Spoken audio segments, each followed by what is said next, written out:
فمن ثقلت موازينه فأولئك هم المفلحون ومن خفت موازينه فأولئك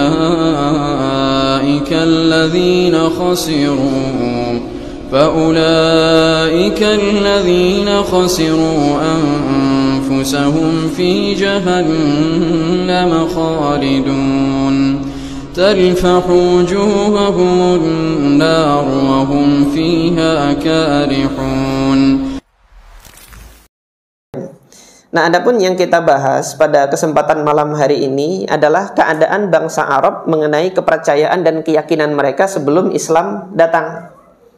Pada bagian pertama kemarin kita sudah bahas bahwasanya bangsa Arab sebenarnya mempercayai, meyakini, mengimani ajarannya Nabi Ibrahim alaihi salatu wassalam.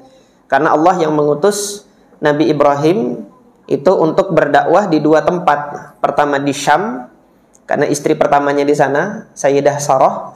Kemudian istri keduanya di Mekah, memang Allah perintahkan untuk meninggalkan istri keduanya di situ, yaitu Sayyidah Hajar. Nah, nanti bapak-bapak, ibu-ibu yang mungkin ketinggalan kisah Nabi Ibrahim bisa dilihat nanti di Facebook atau di YouTube, sudah ada rekamannya di YouTube di channel Pusat Studi Hadis Mishkat Al-Hijaz, ada di situ. Adapun di Facebook nanti bisa dibuka channel ya namanya ya, saya nggak tahu. Di Mishkat Media nanti ada rekaman kami yang membahas tentang kisahnya Nabi Ibrahim alaihi salatu wassalam, sejarah beliau datang ke sana, dan riwayat Imam Bukhari sudah kita bahas. Nah, di sini tadi kita kembali kepada permasalahan bangsa Arab itu agama dan keyakinannya itu bagaimana. Jadi semenjak wafatnya Nabi Ibrahim, yang melanjutkan dakwahnya Nabi Ibrahim adalah putra beliau Nabi Ismail alaihi salatu wassalam. Nah, Nabi Ismail ini yang mengajarkan tauhid kepada kabilah Jurhum yang hidup berdampingan dengan Nabi Ismail semenjak Nabi Ismail itu kecil bersama dengan ibunya Nabi Ismail, yaitu Sayyidah Hajar.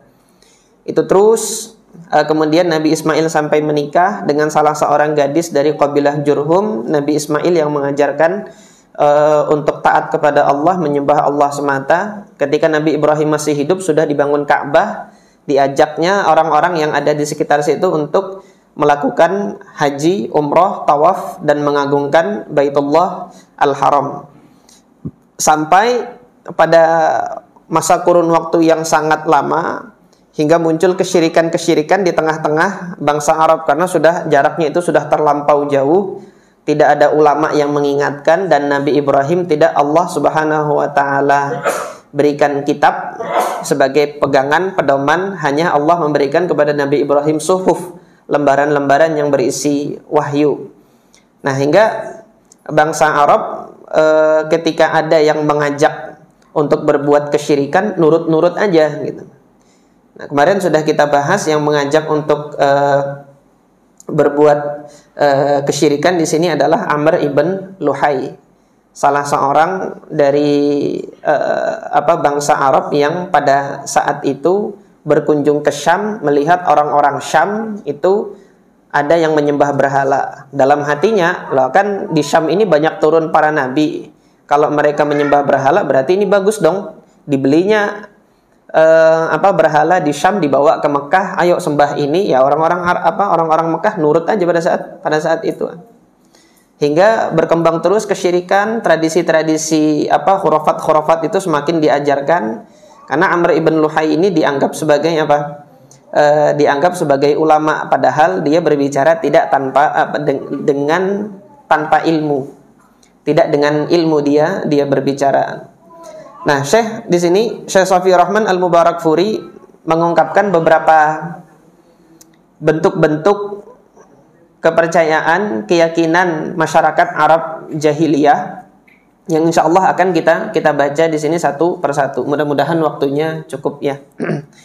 Yang pertama, Syekh Shafiyur Rahman Al-Mubarakfuri mengatakan kanu ya'kufuna 'alaiha. Dia beriktikaf di hadapan berhala-berhala itu tadi. Wa yaltaji'una ilaiha wa yahtaffuna biha wa yastaghitsunaha fisyada'id. Iltija itu orang-orang Arab itu menyandarkan semua hajatnya itu kepada berhalanya itu. Kemudian mengitari, mengelilinginya, dan istighosah. Istighosah itu minta pertolongan pada saat syiddah. Syada'id itu bencana yang menjepit. Itu istighosah itu minta tolong dalam keadaan darurat. Tapi kalau minta tolong keadaannya nggak darurat, itu namanya isti'anah. Minta tolong saja. Wa yad'unaha li hajatihim. Mereka berdoa meminta kepada berhala itu untuk hajat-hajat mereka. Mu'taqidina annaha tashfa'u indallah, dengan keyakinan bahwasanya berhala ini nyambungin doanya itu kepada Allah.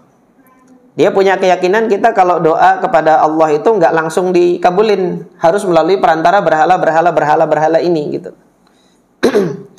Wa tuhaqqiqu lahum ma yuridun, yang mana kalau nanti berdoa melewati berhala ini apa yang diinginkan mesti akan tercapai, terkabulkan. Ini yang pertama. Yang kedua, selain dia beriktikaf, beribadah di berhala-berhala itu, wa kanu yahujjuna ilaiha wa yatufuna haulaha. Ketika melaksanakan ibadah haji itu ibadah yang dilakukan dengan cara mengunjungi. Jadi jauh-jauh datang itu demi mengunjungi berhala ini. Kalau dia punya hajat, jauh-jauh dia datangi berhala ini supaya terkabul hajatnya, dikabulkan oleh berhala yang namanya Hubal, nanti yang namanya Lata, yang namanya Uzza, Manah. Itu berhala-berhala yang besar itu. Wa yatadhallaluna indaha, merendahkan dirinya di hadapan berhala-berhala tersebut. Wa yasjuduna laha, bahkan bersujud di hadapan berhala-berhala tersebut. Wal iyadu billah. Wa kanu yataqarrabuna ilaiha bi anwa'in minal qarabin. Orang-orang Arab jahiliyah juga melaksanakan pengorbanan dengan banyak jenis-jenis pengorbanan pada saat itu. Di antaranya apa? Fakanu yadbahuna, mereka menyembelih. Wa yanharuna laha, menyembelih unta. Jadi orang Arab ini membedakan sembelihan unta dan sembelihan selain unta. Kalau sembelihan selain unta, mereka mengucapkan istilah yadbahun.